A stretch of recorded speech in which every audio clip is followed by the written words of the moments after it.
Hello friends, welcome to Lingua Franca Academy. इस video में हम डिस्कस करने वाले हैं कुछ ऑब्जेक्टिव क्वेश्चंस के बारे में जो कि टेंस पर के डिपेंडेंट है और हर तरह के कॉम्पिटिटिव एग्जामिनेशंस के लिए बहुत काफ़ी इंपॉर्टेंट है। तो इस प्रैक्टिस सेशन में हम उन्हीं क्वेश्चंस को देखने वाले हैं। तो चलिए देखिए, स्टार्ट करते हैं। देखिए, जैसे क्वेश्चन आपको दिया है शुरू में कि fill in the blanks with the suitable form of given verbs, यानी कि जो भी गिवन वर्ब्स हैं उनका सुटेबल फॉर्म आप फिल कीजिएगा। देखिए 21 नंबर जो क्वेश्चन है दिया कि police dash robbers by next month. देखिए इसमें एक वर्ड आया है नेक्स्ट मंथ, यानी कि आने वाला जो महीना है। तो जो आने वाला महीना है यानी कि फ्यूचर को बता रहा है, और जब फ्यूचर के बारे में बता रहा है यानी कि फ्यूचर टेंस ही डिस्कस होगा। तो देखिए एक चीज़ और आपको समझना है, ऑप्शन इसमें दिया है सही करने के लिए कौन कौन है। Will arrest, will have arrested, would have arrested and shall arrest. इन चारों ऑप्शन में से सही कौन सा है? तो देखिए दिया है कि बाय नेक्स्ट मंथ, यानी कि अगले महीने तक कोई भी एक्शन। ये तो जाहिर सी बात है कि फ्यूचर के बारे में बात हो रहा है, लेकिन जो भी काम फ्यूचर में किसी पॉइंटेड टाइम तक की अगर बात हो, यानी कि मतलब उस समय तक पूरा हो चुकेगा, कंप्लीट हो चुका है, मतलब जो भी काम हो चुकेगा, अरेस्ट हो चुकेगा, उसको हम फ्यूचर परफेक्ट में बनाते हैं। यानी कि इसमें आपका सही कौन सा होना चाहिए? The police will have arrested the robbers by next month, यानी कि पुलिस अगले सप्ताह तक, अगले महीने तक उन रॉबर्स को, उन गुंडों को अरेस्ट कर चुकेगी।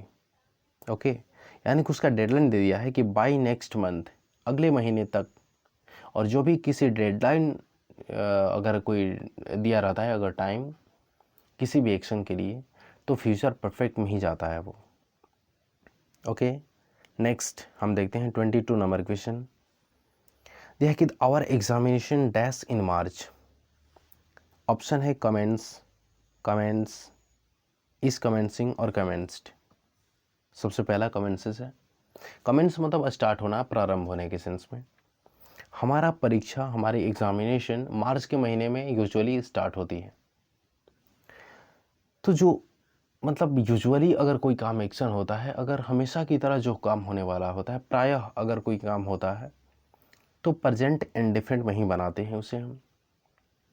यानी कि आवर एग्जामिनेशन कमेंसेस इन मार्च, मतलब मार्च में ही मतलब प्रारंभ होती है, स्टार्ट होती है। ठीक है, ओके। नेक्स्ट है 23 number. Varun dash a car when the price comes down. देखिए इसमें दिया है, इसमें दो एक्शन है और दो एक्शन ऐड किए गए हैं, मतलब ज्वाइन किए गए हैं फेन से।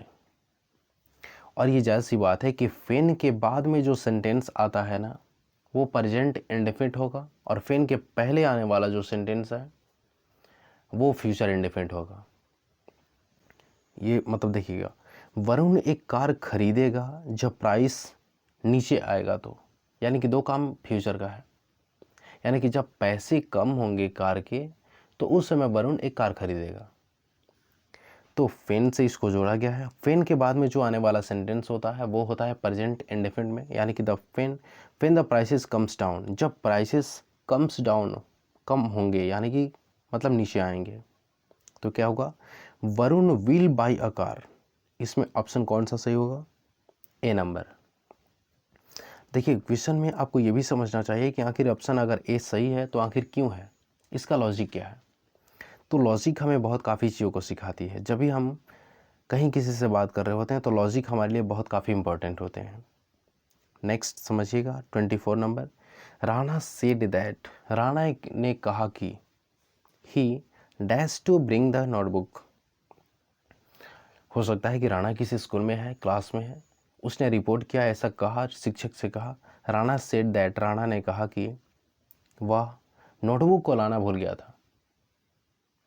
देखिए इसमें दिया है सेड, यानी कि वर्ब का सेकेंड फॉर्म, पास्ट इंडेफिनिट। जो आने वाला सेंटेंस भी होगा वो भी होगा पास्ट में, क्योंकि one sentence does not belong to any two tenses. तो देखिए इसमें क्या होगा? Rana said that he forgot option आपका कौन सा सही होगा? C number, he forgot to bring the notebook. Okay, next फटाफट हम देखते हैं 25 नंबर। हाँ, अगर आप कोई डाउट होता है किसी क्वेश्चन में तो कमेंट कीजिएगा। इस क्वेश्चन में ऐसा ऑप्शन आप अपने हिसाब से बता सकते हैं, उस पर कुछ क्लैरिफाई किया जाएगा। फाइल मदर वॉच्ड सीरियल, यानी कि जब मम्मी सीरियल देखती थी तो वी डैश लूडो, हम लोगों ने क्या देखा, मतलब हम लोगों ने लूडो को खेला। वर्स्ट पास्ट में गया है, जो आने वाला सेंटेंस भी होगा वो पास्ट में जाएगा। अब इसमें पास्ट के लिए सिर्फ एक ऑप्शन है बी नंबर, यानी कि while mother watched serial we played Ludo, यानी कि माँ उधर सीरियल देख रही थी और हम लोग यहाँ लूडो खेल रहे थे। बाकी ऑप्शन सही नहीं होगा, क्योंकि प्ले भी प्रेजेंट में आता है, प्लेस प्रेजेंट में, और प्लेइंग भी प्रेजेंट में आता है, यानी कि प्रेजेंट कंटिन्यूस में आता है।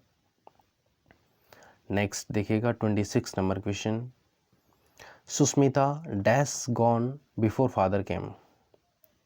अब देखिए इसे, यह है कि पिताजी के आने से पहले सुष्मिता जा चुकी थी। ये पास्ट परफेक्ट में दो एक्शन होते हैं जो टाइम ऑफ एक्शन को इंडिकेट करते हैं। जैसे डॉक्टर के आने के पहले रोगी मर चुका था, मेरे स्टेशन पहुंचने के पहले गाड़ी खुल चुकी थी, तो वैसे ही इस सेंटेंस में है। तो जैसे देखिए, बिफोर से स्टार्ट होने वाला जो सेंटेंस है, यानी कि बिफोर के बाद में जो सेंटेंस आता है वो पास्ट इंडेफिनिट में होता है, और बिफोर के पहले वाला जो सेंटेंस होता है वो पास्ट परफेक्ट में होता है। तो बिफोर के बाद में जो फादर केम वर्ब का सेकेंड फॉर्म, ये तो बता रहा है कि हम पास्ट इंडेफिनिट में हैं। इसके पहले यानी कि बिफोर के पहले आने वाला जो सेंटेंस होता है वो पास्ट परफेक्ट में होगा।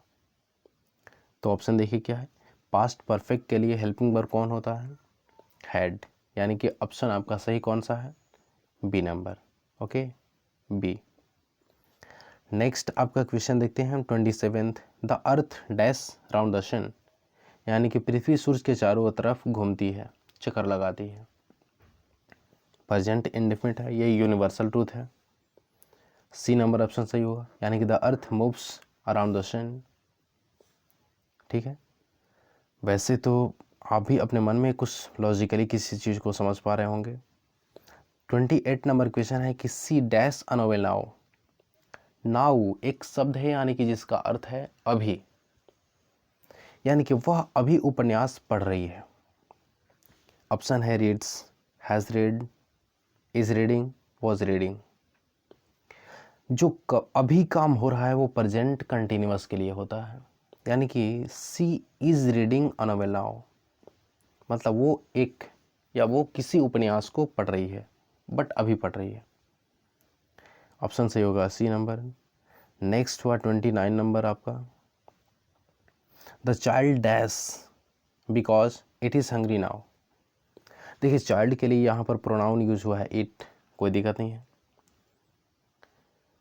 देखिए, चाइल्ड मतलब जो child dash because it is hungry now, इसमें ऑप्शन दिया was crying, cries, is crying, crying, मतलब ऐसा लग रहा है रोने के सेंस में, यानी कि बच्चा रो रहा था, बच्चा रो रहा है क्योंकि ये भूखा है अभी।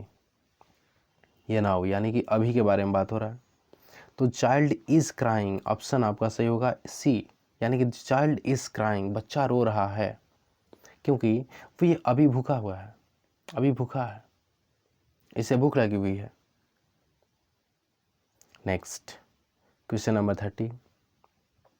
Everything that dash is not gold is glittering, has been glittering, glitters, glitter, मतलब चमकने के सेंस में, यानी कि सारी चीज़ें जो चमकती है वो सारी चीज़ें सोना नहीं होती। कि एक क्या बोले हैं, प्रोवर्ब्स है, कहावत है ये, और इसके सेंस में कहावत भी जो जाता है वो प्रेजेंट इंडेफिनिट में जाता है। Everything that glitters is not gold, वो सारी चीज़ें जो चमकती है वो सारी चीज़ें सोना नहीं होती। ऑप्शन नंबर आपका होगा सी। चलो ओके, थैंक यू।